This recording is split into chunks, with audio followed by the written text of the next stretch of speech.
Good morning, everyone. This is Petra Garland. I'm in the marketing team with Managed Solution. And today we will talk about how to best leverage SharePoint with Microsoft Teams. We hear a lot about how confusing SharePoint can be, so we wanted to show you how you can use Teams to empower your employees by enabling easy collaboration so they do not get stuck on different versions of documents, live links, and back-to-back emails. But before we dive in, we have a quick question for you. You can see a poll on the screen asking if you use or have ever used SharePoint and/or Teams.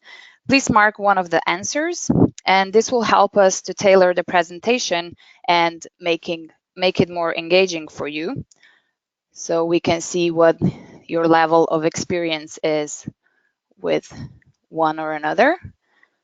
Okay, I can see that 24% use SharePoint, no one uses Teams, and 61% of you, 63, use both. Okay, and we have a minority that doesn't use either. Okay, great. Thank you for sharing that. It's gonna help Richard to tailor the presentation itself and make it more engaging. And now let's move to our presenters. We have two Richards with us, and both have extensive experience with SharePoint and Teams. Richard Semrad is Director of Cloud Productivity and Automation at Managed Solution. And we also have Richard Swaisgood with us. He is Solutions Architect at Managed Solution. During the webinar, feel free to ask questions, and you can do that in the chat box on the right-hand side. We will also dedicate some time in the end for Q&A. Richard Swaisgood, you can take it away from here. Hello, everyone. I'm Richard Swaisgood. So recognize his voice, so you're wondering which Richard is talking. In a little bit, the other Richard will talk. And so I wanted to first go over the agenda for today, so you guys understand what we're going to be covering. So first, we're going to start off with a quick overview for SharePoint and Teams. It does look like quite a few of you have experience with both SharePoint and Teams, and so we'll probably keep that section a little bit short. Then we'll go into the environment scenarios. So we can kind of talk about different situations you may find yourself in and some of the challenges of integrating Teams with SharePoint. Then we'll go into the actual specific challenges of using SharePoint without Teams. We'll then go into a little demo. And then finally, we'll finish off with using SharePoints and Teams and the Q&A section at the very end. And so the voice you will hear now is Richard Semrad. Take it away. Hi, everyone. So this is Richard Semrad. So now we'll just briefly touch on SharePoint and Microsoft Teams as an overview. So as we can see through the polls that many of you are familiar with them, but just to reiterate, so SharePoint is something that is very feature-rich, a platform that Microsoft offers, but it can be intimidating. Many of you might have realized it has a lot of features that, if not planned properly, could end up being very difficult to govern and control. Along with that, there's something that Microsoft has released that can fit into the picture that can help, and that's Microsoft Teams. In fact, it fits in so that it can bring together the whole Microsoft suite, including Microsoft Teams. So we're going to talk a little bit about that. So we'll let Richard Swaisgood continue. Sure. So let's talk a little bit about the Microsoft ecosystem. And so, as you may know, Microsoft has a lot of different tools for a lot of different kind of purposes. Sometimes it can be challenging figuring out when you're supposed to use which. And so this slide right here kind of showcases some of the high-level perspective that Microsoft has. So we have the chat-based workplace Teams, which is the point of this webinar. We have Outlook, which is traditionally for mail. Everyone knows it. Skype, which is sort of the old version of Teams. We'll get into a little bit more details of the differences between those two. SharePoint and OneDrive, which is used for websites, content management, and then lastly the Facebook-like Yammer integration.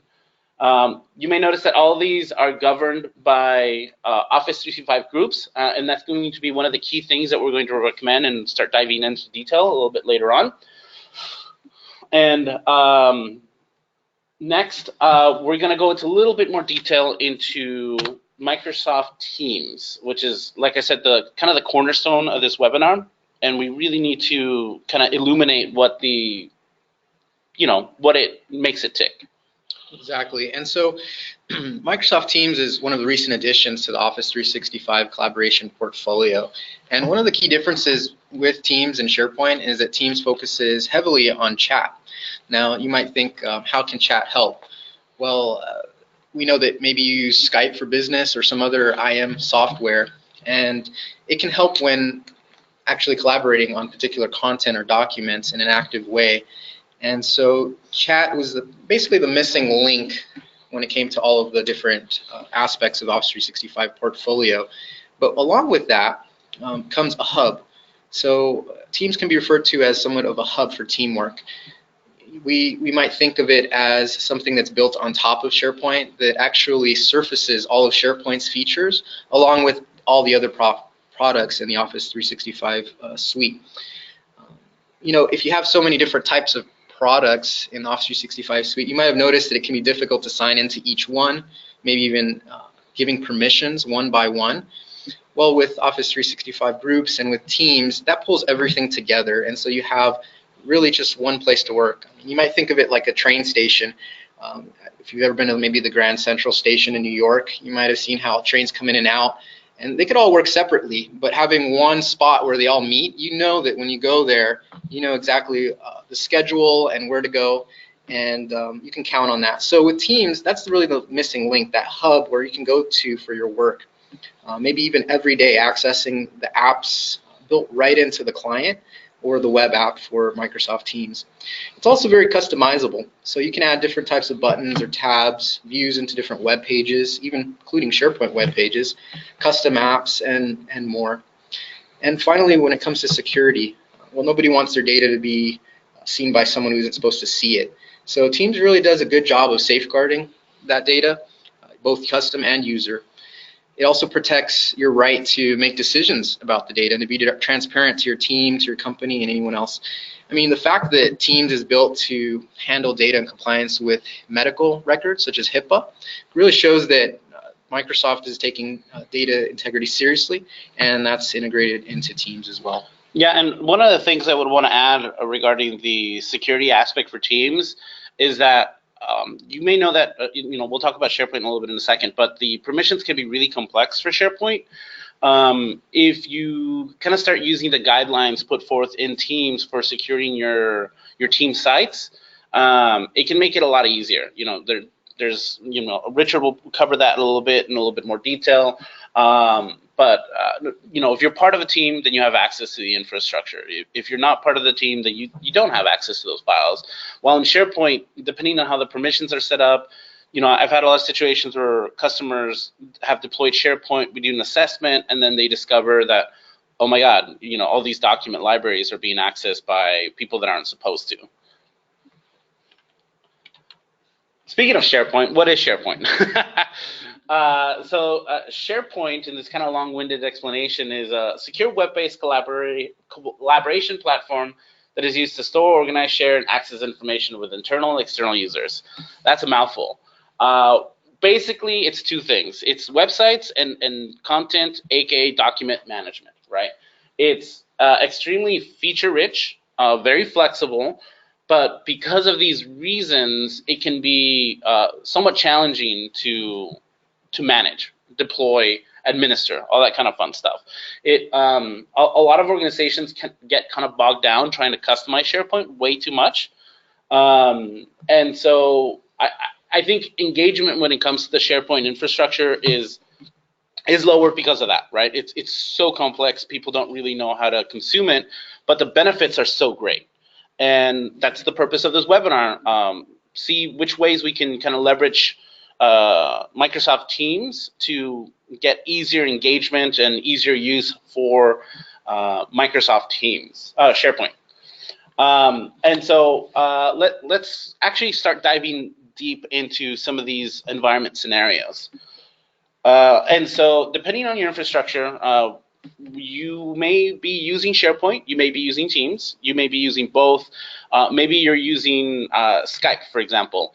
And so these scenarios, we have different recommendations for each one. So for example, if you're running Skype Hybrid, which means you have an on-prem Skype infrastructure, but that is working with your Office 365, some of these things that we're talking about may not necessarily apply to you, or will have different recommendations. We are going to concentrate on the two primary kind of scenarios based on the poll from the beginning of the webinar. And so I'll go ahead and let Richard talk about one of these key scenarios, which is scenario A. So possibly you're using Microsoft SharePoint but not using Teams yet. So what could be one of the challenges involved with that? Well, SharePoint has, as mentioned, complex structure and navigation at times. And what are some of the reasons for this? Well, you might have too many libraries, pages, sites, or subsites because of maybe not being well planned initially. Maybe it started out with someone who is not able to really understand how SharePoint truly works. Another reason is that maybe SharePoint environment grew too fast and it didn't have proper governance. So at times, you really need to make sure that the users understand what direction they need to go in as far as creating sites, creating content, but yet still be productive. So this challenge comes up often, and we've seen it. And so how can teams help with this? Well, let's look at the next slide. So now we notice that simplifying structure with Teams and SharePoint can help. Teams has something that's called a team. So these are two words that you might hear about when it comes to teams: a team and a channel. And teams and channels collect people, content, and tools surrounding different projects or teams. So what that really means is that you could base the work that you're doing on a certain work stream or business unit or project that might even be launched. All of those are just some examples of ways that you can collaborate together in a team.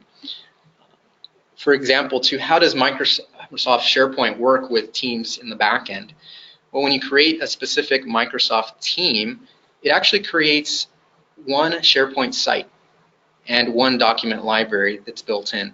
So with this SharePoint site, you're able to store the actual files needed for your work. We'll explain a little bit more in the demo how a channel and a team work on the back end as well.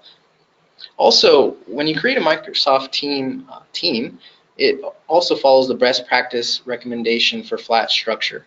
So historically speaking, SharePoint can create multiple sites, but also subsites. And you might have realized that it could at times be nested and difficult to manage and govern. So with Teams, it's more of a flat structure. No sites within sites or no subsites, just one level.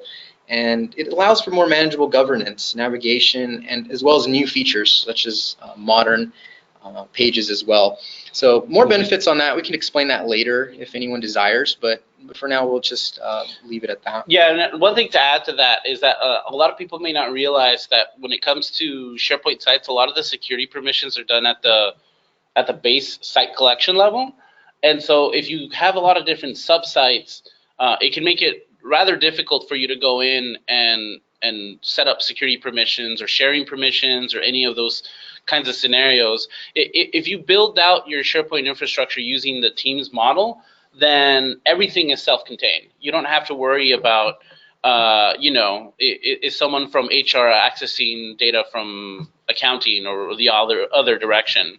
It makes it really easy. So if you want to make sure people that have HR documents can't share it to people outside of your organization, then you just go into that SharePoint site collection, which is what it creates on the back end, and just say, no, we don't want to share documents at this level, and you can be pretty much sure that your HR documentation isn't going to be shared out accidentally. Right, and to go along with that, that brings up the next challenge. Permissions are difficult to understand and govern, so we don't want people to access files and content that don't necessarily need to, but at the same time we want to be flexible and encourage collaboration. So with SharePoint, at times there may be too many locations to allow for permissions. You have sites, you have subsites, lists, libraries, you have apps, and then there's also sometimes multiple levels of permissions. You have full control, read, contribute, no delete. view. So a lot of these different types of levels and places for permissions causes confusion. Really, who has permissions to what? It's difficult for administrators and also for users to understand. Oftentimes we've seen on average that IT departments historically have had difficulty understanding how permissions work, and so that can cause difficulties.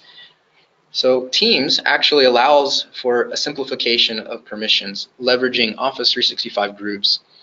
It also empowers end users to easily control permissions, and that's a key word, easily. They're able to understand and control those permissions. So what's the process look like for creating permissions in Teams? Well, when you create a team in Microsoft Teams, you're also creating an Office 365 group on the back end. Now, as mentioned before by Richard Swaysgood, that the Office 365 group is a set of permissions that spans across multiple components in the Office 365 suite, including Microsoft Teams. So now you can utilize that. You put your permissions in one place, and then you can have access to all those different components, including Teams and SharePoint. So you don't have to individually administer just SharePoint. Now, what if you already have an Office 365 group in place, and now you want to start using Teams? Well, you can actually connect those together. You can use an existing SharePoint site, and you can use the same members of those groups. Another key feature of Office 365 groups and Microsoft Teams is that Microsoft Teams only has two roles, group owner and group member. Now, if you want to correlate that to how SharePoint works, a group owner lines up with a site administrator, site collection administrator, and a site owner. And then a group member lines up as a SharePoint member. So if you're familiar with SharePoint permissions, it really simplifies those things down. And finally, you can also restrict who creates teams, so governance. And that's really important. You don't want people creating teams in a way that will confuse people or be overwhelming, and you want to give that ability to the right people. So you can create group policies, group creation policies that will allow you to really administer and govern that as well. Yeah, and then to add a couple other things, there is some additional tools with when you use Teams, it creates a SharePoint site, which then creates the corresponding Office 365 group. There is lifecycle management tools available to you. Examples would be the ability to archive teams, the ability to automatically ping the owners to check if this team is still in use, and if they don't respond, then automatically archive it or delete it. And so there's a little bit of a life cycle which you can take advantage of, especially if you combine it with the built-in Office 365 litigation hold type features. So you can get a end-to-end data lifecycle management, which in SharePoint can be a little difficult to set up, and using Teams makes it really easy. Yeah, that's right. And just to mention a little bit more about productivity and collaboration, we're finding that a lot of companies and organizations are ending up working in silos because of the fact that there are too many permissions. So what Office 365 groups do is it encourages more of opening up collaboration. I'm not working in those silos, promoting knowledge, resource sharing, really being more flexible, but also realizing that it's okay that multiple teams see a certain content or see certain things, or that you have enough permissions to do the work that you need to do. And that's really the direction that Microsoft, as well as all these industries are going in, is collaboration, working together and opening things up. And that's really what Microsoft Teams is doing. Yep. Our next challenge that we can look at, that we find often, is that SharePoint doesn't interface well with enterprise applications and services. So you might already be using, as mentioned, Skype for Business or some other instant messaging application. Possibly you're using Outlook, third-party apps, might be Salesforce, CRM. Box, Dropbox. Yeah, lots of different things. And so how do you pull those into SharePoint? Well, you might have realized that it's difficult just putting them on a page and interfacing with that. But that's not the case with Teams. In fact, Teams, as we mentioned, becomes a hub for teamwork, the new go-to application for users. Now, why do we say that? Well, if you think about Outlook, when somebody goes into their work, maybe for instance they use Outlook, and they start their day off checking their email. It's really a go-to application, but it only really does email, maybe some notes, and meetings, right? Well, Teams, as a hub, can do a lot more than that. It can also chat, right? Collaborate using chat, both public and private. It can integrate with SharePoint pages. So if you have SharePoint pages that are already set up, you can actually add them into tabs. You can also view your schedule and meetings that you see through Outlook, as well as collaborate on tasks via something called Microsoft Planners and notes using OneNote. All that brought in using the Office 365 Groups features. And finally, interface with those enterprise applications. So there's lots of different connectors, webhooks, extensions, public available APIs that you can actually incorporate easily into your Microsoft Teams environment. And that will allow for a user to actually bring all those things that are usually separate together in one place so that it could become the new go-to application for your users. In fact, we can just give an example. As in our team, we've actually used Teams to create this webinar in our environment, and it was very useful. We had, as you can see, Petra on the webinar, as well as Richard. We were all collaborating on this PowerPoint, and right in through Teams, and we could edit in place and be able to collaborate through chat, as well as see changes, all co-authoring. And that was really useful in making sure that we brought out a good product for you all. So it really does work, and it really can become a go-to application if used properly. Finally, our last challenge that we've seen is how do we approach content management in SharePoint when adding teams? What strategy can we use? Because really a strategy is needed. We don't want to use these tools incorrectly. I mean, it's like a hammer, right? It's built to drive nails into things, right, walls, but we don't use a hammer like a paperweight. So we don't want to use Teams incorrectly. It's very powerful along with SharePoint. We want to make sure that they complement each other. So here's really the basic strategy that's involved. With Teams, you'll usually have active content, things that you're working on that are constantly changing and that you might need to review. You might need to collaborate using chat, private, public, as well as viewing history on that. It really brings a lot of the collaboration tools that you need in order to communicate with others on documents, on lists, and other content. Now, when it comes to SharePoint, we learned that SharePoint is on the back end. So no matter what, SharePoint is involved. But when we're speaking about SharePoint here, we're talking about actually going into the interface and having really that more structured SharePoint that you're used to. And that would be more for the permanent content. Now, that could be something like departments or groups that have established content, maybe enterprise-wide communication, like announcements, policies, an intranet, and also even within your groups, final versions on deliverables, right? The things that might have been finished with Teams, maybe completed projects or things that aren't ongoing, you can now move those deliverables into a more established site for consumage, really, or for reference there in a different area in SharePoint. Yeah, here at Managed Solution, we have a lot of different teams. We also have a lot of different SharePoint sites. Their purposes are kind of unique. So, for example, we have an Office 365 engineering collaboration space. In that, we also set that up as our hub site. So, people can dump documents into it via Teams. And then as we kind of start new initiatives, such as, we're going to be expanding our work with Intune, with, any other kind of somewhat related technologies, we'll throw up another site with some kind of information in there, kind of get the conversation going and everything kind of be handled through there. And then, in the future, when new people kind of jump on, they can see the initiatives that we've kind of pushed out in the past. When you need a little bit more kind of information, when it's not just a simple, conversation or chat. Yeah, exactly.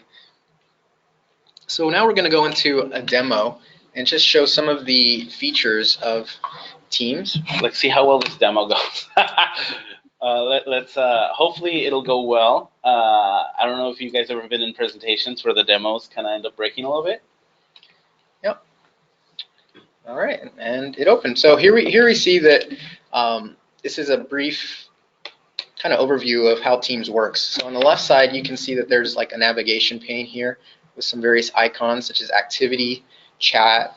You can look at all the teams that you're involved in. You can look at the meetings that we talked about and that you could actually see in Outlook. You can see right here within Teams, as well as a files and apps section. So now if we look at our teams, we can see we have 2 teams here as marked as our favorites. And this is how a team would look like. So we remember that this created a SharePoint site. And in that site, there's also one document library. So let's look inside this team, and we'll see various channels. We see general, launch, designers, etc. So the general channel is the default channel that's created when you create a team. And what this does is creates one folder automatically within the document library called general. So you have one document library, and you have a folder for each channel. So there's a folder for launch, designers, etc. Next, we can see the chat functionality. So here your team is speaking in the conversations tab, and here as a demo they're asking me about different designs. So let's see if we could view one. So we'll go ahead and view one of the files. I think it's going to pop up in a little bit. So press next. Press next. I go to the next. Now it's going to let us actually try it. There we go. So now we're receiving some messages, and we can say hello first. Turn off my caps lock. Yeah, demos. Always something weird happens. Okay, so they should be showing a little Excel document. So imagine that one of your coworkers has, submitted an Excel spreadsheet in the conversation. Now this is all saved on the back end in that SharePoint site, but none of this looks like SharePoint. This is one of the kind of the benefits for Teams in that you have everything integrated into one single view, and so your users may never actually end up seeing the SharePoint site that's administering all this. Right, so as you can see, an Excel document just came up, and they're asking me to review it and pick which design I like best for this chair, so I'll pick design 2, send that message, and we're collaborating, as you notice, on one document, and it's a chat specifically for that one document. So now, someone wants to take this a little bit more private just to give me some more direction, so we'll click on the chat here, and we can see that one of my team members is asking me for something, and I can say, yes, got it covered.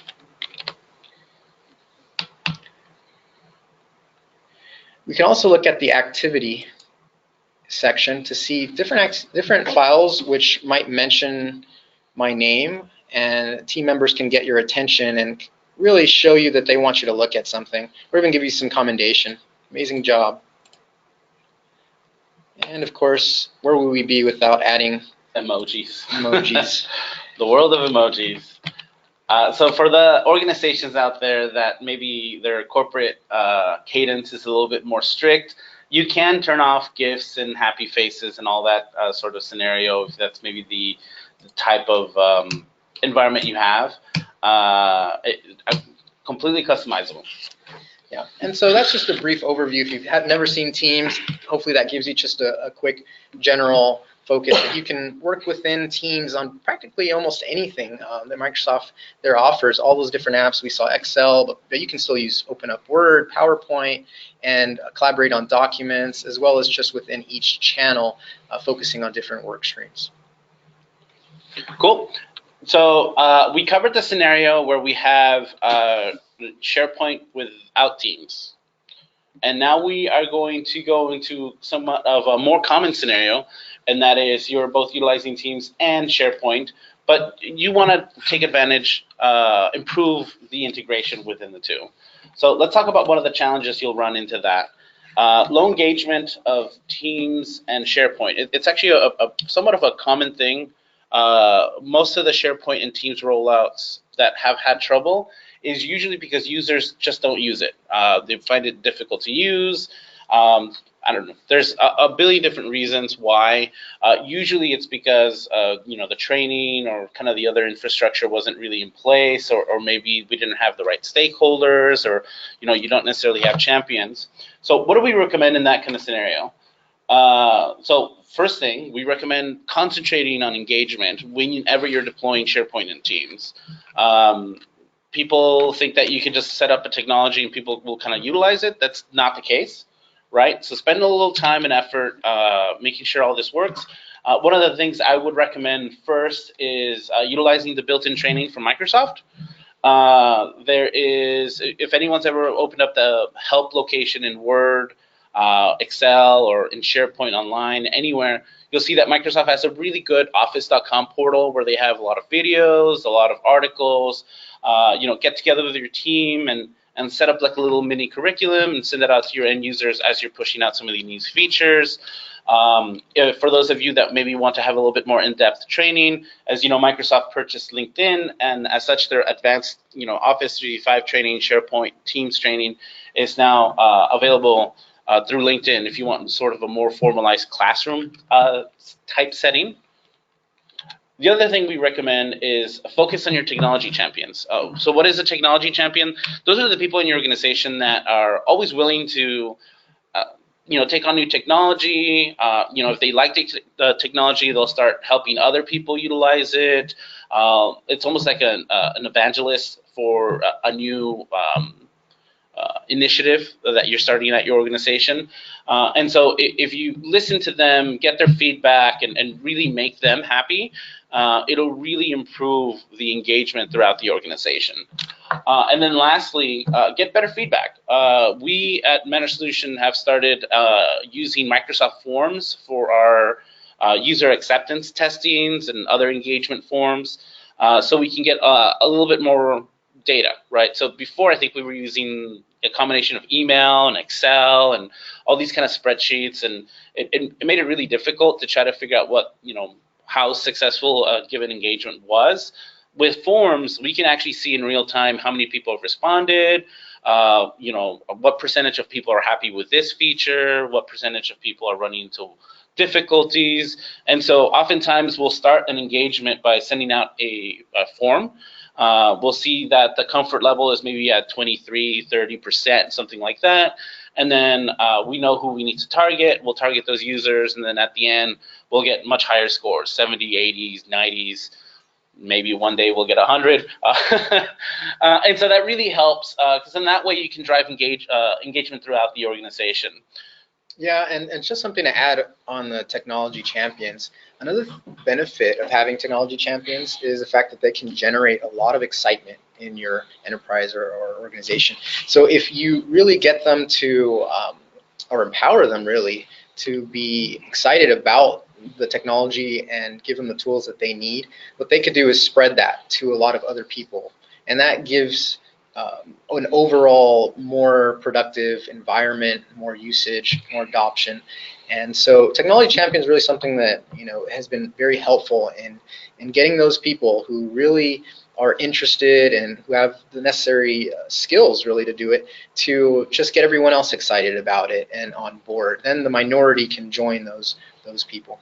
Mm-hmm. Yep. And then one last quick thing, Microsoft Forms is included in every license, so there's no additional cost there. Another challenge that we've run into is inefficient or confusing access to resources. Like we mentioned previously, if you have to go into Outlook and then go into application B and then application C and application D, that can be kind of confusing. And so one of the things that we recommend is to start utilizing Teams and SharePoint for search to help kind of finding up the resources throughout your organization. As you know, SharePoint has Delve, right? It's called Delve. Yeah, Delve. That's such a weird name. To be able to better find resources throughout your organization. Another thing that we recommend is to create a single point for resource discovery, right? That's sort of the portal discussion. So where do your users go first if they're trying to get help or find a specific tool set or find a specific document? And so you can do it SharePoint or you can do it Teams. In my opinion, Teams is a little bit easier because you can onboard people a lot quicker. But choose one. Don't have a scenario where, well, sometimes you need to go into SharePoint to do this, or sometimes you need to go into Teams to do that. Try to make everything that you need to find discoverable in both in that single location. Another recommendation we have, and this is more of a team-specific one, is teach the users to use the search tools and favoriting options. If any organization has utilized Teams before, you'll see that you can get a lot of teams set up real quick. You'll end up with 10, 15, 30, 40 teams, and it can make navigation really difficult. And so one of the recommendations we have is to teach the users to use the favorite option, which allows them to select which teams they actually kind of genuinely care about. It doesn't remove the teams, so they can still access to the non-essential ones, and if anyone mentions them, it'll still pop up in the activity. But then that way you can make the kind of the visual representation of the teams a lot cleaner. Lastly, take advantage of channels and tabs. If you can, like for example, if you have a SharePoint site, and we'll cover that in a little bit later, add it as a tab. If you use Salesforce and you have a sales team, make sure you add Salesforce as a tab in the landing page. So when users log on to their Teams client, they see, oh, we use Salesforce. This is how we can access it. This is kind of the conversations we've had around Salesforce. It really helps get everyone up and running real quick.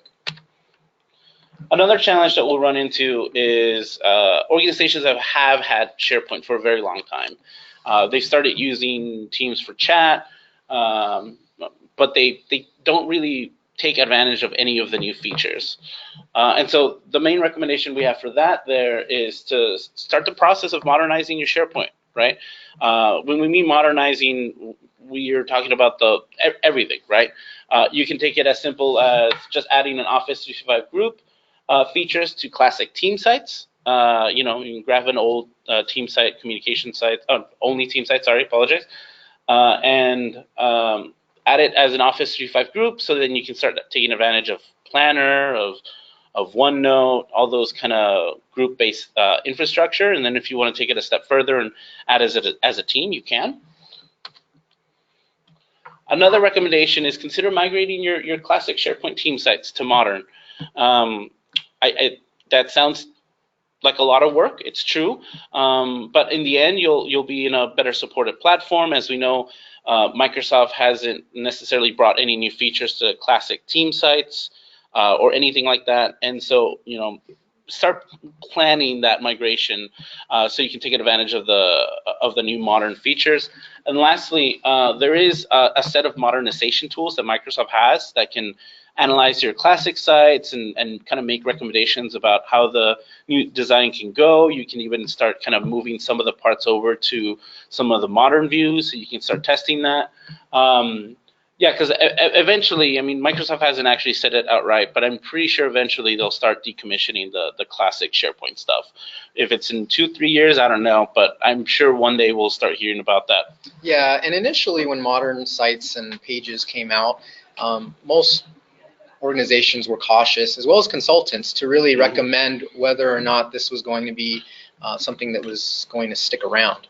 But it's been quite a while, it's matured, and more people are now realizing that it's here to stay. And in fact, it allows you to have a lot more features that you don't really want to miss out on. And classic sites and features, they're not really getting updated or supported now by Microsoft.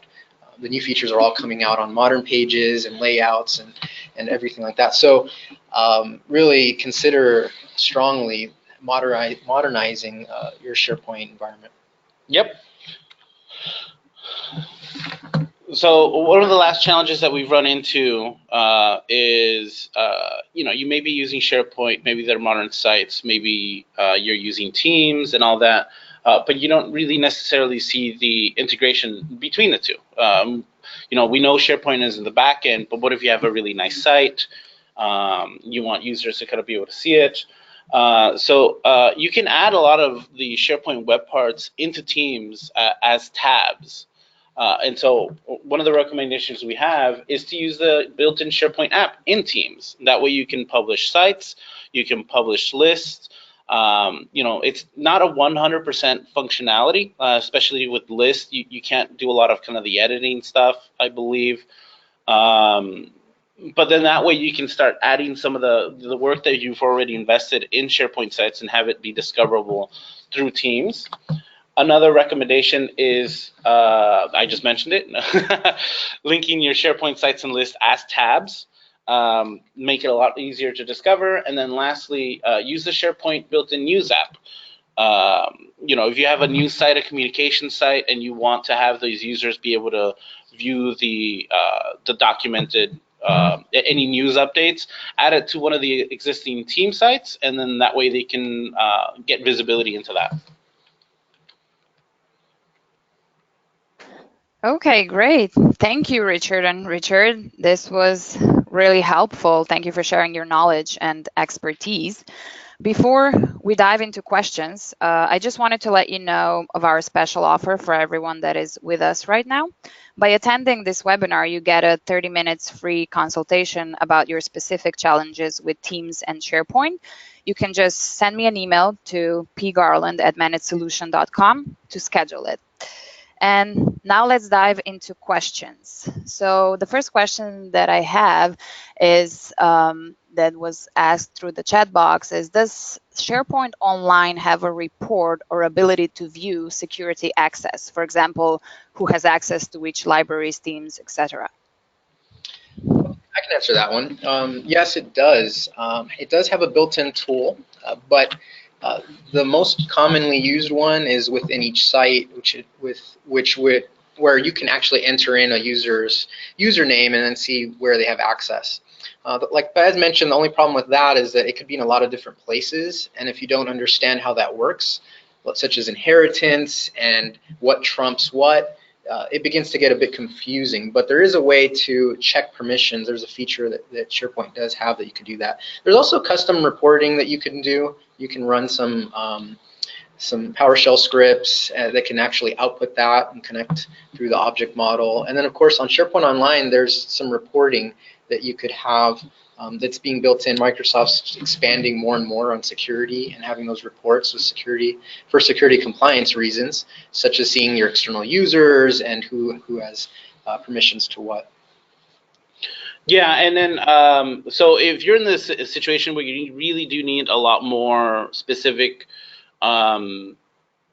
security reporting, there is third-party tools, so it may not necessarily be built into SharePoint, but some organizations do have a higher level of compliance requirements. And so one of the tools that we've often recommended would be ShareGate, if anyone's kind of familiar with that. You can get a lot more specific reports through ShareGate, and so that is another option for you.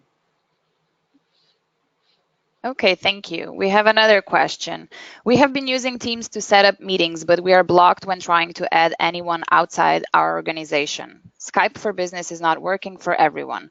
When will Teams be able to add external attendees? That's actually a good question. So I have to kind of preface this that it really kind of depends on your existing infrastructure. Yeah, so ultimately, the question is going to be with, are you in a Skype hybrid or not? Are you, where are your voice lines coming in from? Currently, Teams does have the ability to invite anonymous users. That is, so for example, you set up a meeting, you send an invite to someone outside of your organization, it has that link, it allows them to click on it, run either their Teams built-in app or run the Teams web app. So you can do presentations. It is disabled by default. Just as an FYI, you will have to go into your meeting settings in your Teams admin setup and then turn that on. But usually the biggest issues that we run into that is that you may not have the actual kind of the phone line, the PSTN calling feature. If your infrastructure is still on Skype, then the PSTN calling will always be on Skype. And so one of the recommendations I have is that if you are interested in using that infrastructure, consider migrating away from Skype, converting the users to Teams only. That way, the voice routing gets handled via Teams, not via Skype. Hopefully that illuminated a little bit. I think that a question, honestly, is probably going to require us to actually do a little bit of deep diving. But yeah, Teams can definitely do external access right now. It just depends on your infrastructure. Okay, and connected to that, can they purchase a phone number to share? Yes. So if you get the audio conferencing license, which is included, I believe, in E5 with audio conferencing or on its own, and you assign a user that license, and that user is in Teams only mode, that phone number should be available for them to set up their meetings with that. Okay, thank you, Richard. We have another one. Can a team connected SharePoint site be saved as a template? And if so, how is that done? Great question. So you could create a team and it's connected to a SharePoint site and actually set it up as a template. So what you'd want to do is make a master template, name it, you could name it whatever you want, like master template. And then you could have, each time that you create a new team, you select the template option and then you can select that team. So you'd have to just keep it in place there for reference. Now, just to explain a little bit about what that template would include, it wouldn't include all the different document libraries and that you might add. It'll really just include that first document library and the channels, the streams that were added maybe for that template. So those folders, but any other additional folders that you might add on your own, it won't be included in that template. So Microsoft's constantly trying to expand how that template would work as far as Teams template. Now on the other side of things, with the SharePoint site, what you could also do is create a SharePoint site using site design and site scripts that would make your SharePoint site exactly how you want it, and then also have it then connect to a new Microsoft team. So there's a lot of ways to go about it to get what you need done. And so it's definitely possible, and more as time goes on, Microsoft's exposing just different functionality to allow you to do that. Okay, great. You can still ask questions. We have another one. How Teams works on mobile? Should we worry about security and access to internal documents if someone loses their phone?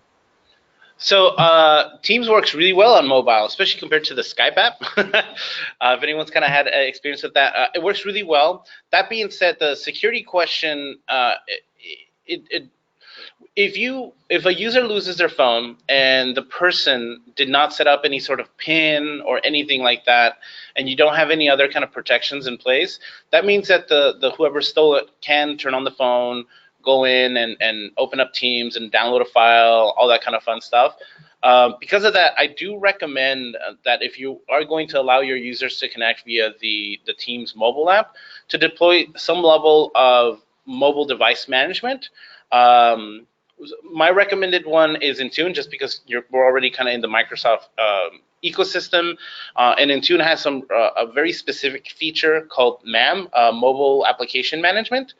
And so this allows you to control the Teams mobile app without the user actually enrolling into an MDM solution. So an example of that is you configure the Teams app to, whenever someone signs in, to do a PIN, encrypt all the infrastructure, all that kind of fun stuff. And it activates as soon as a user downloads the Teams app from the Android or Apple store and signs in with your organization's email address and password. And in that moment, as soon as they try to sign in and access any of the organization data, those security policies take effect. So if in that situation a user loses their phone, whoever stole it may access their personal pictures, all the other stuff, but the Teams data is in its own little kind of secure area. And so in those scenarios, I do highly recommend looking into maybe deploying Intune or any other MDM solution such as AirWatch. Okay, great. We have a question in connection to the purchasing a phone number that we discussed before. Do you by any chance know what the cost could be, or should we take that offline? So it's divided into 3 costs. So you need to have Teams, right? So whatever Teams license you have. And then additionally, you need to purchase the phone system license, which is $8. And then additionally, you have to, per user per month. Thank you. It's $8 per user per month. And then if you want to make the actual local calling, you need to either purchase a local dialing plan, which is $12 per user per month, or a international dialing plan, which is $24 per user per month. And they roughly give you about 3,000 minutes per month. So kind of take that into consideration. You can also purchase an E5 license. So an E5 license includes the audio conferencing plus the phone system kind of built in. But it is more expensive than just buying Teams plus phone system, and all that fun stuff. Great, thank you, Richard. And we have another one. So if you're connecting with an external user in an Exchange environment, is communication encrypted? If they're on Exchange Online, yes. If they are managing their own on-prem Exchange infrastructure, it really depends on how they have that infrastructure connected. It uses something called opportunistic TLS. Oh, that's a mouthful. And so basically, if the destination location has a security certificate for encryption, it'll use that. If not, then it'll send the information unencrypted. And so if you want to start kind of communicating in a secure fashion, set up some rules that say, do not allow us to send emails or communications to another organization unless it's encrypted. Okay, great. And we got another one about licensing. What does the E3 licensing include, and what's missing from the E5 licensing? So the E3 licensing includes, I guess the best way to think about it would be, it includes the mainline Office applications, so Exchange, Skype, Teams, SharePoint, some other ones like, I'm trying to remember off the top of my head. But it's sort of the baseline. I think it includes some Azure stuff, a little bit of maybe some encryption. And E5 gets you the audio conferencing. It gets you a low-level version of Cloud App Security. It gives you advanced data governance, access to Customer Lockbox, My Analytics, a Power BI Pro license. So there is actually a lot of stuff in an E5 compared to an E3 license. And so if you want us to kind of go into a little bit more in depth, we can showcase some of these tools. In my opinion, E5 is quickly becoming the go-to license, especially with that Cloud App Security and the Power BI/analytics piece. But yeah, we can definitely go into detail as part of the 30-minute consultation if you're ever interested in exploring these additional features in an E5.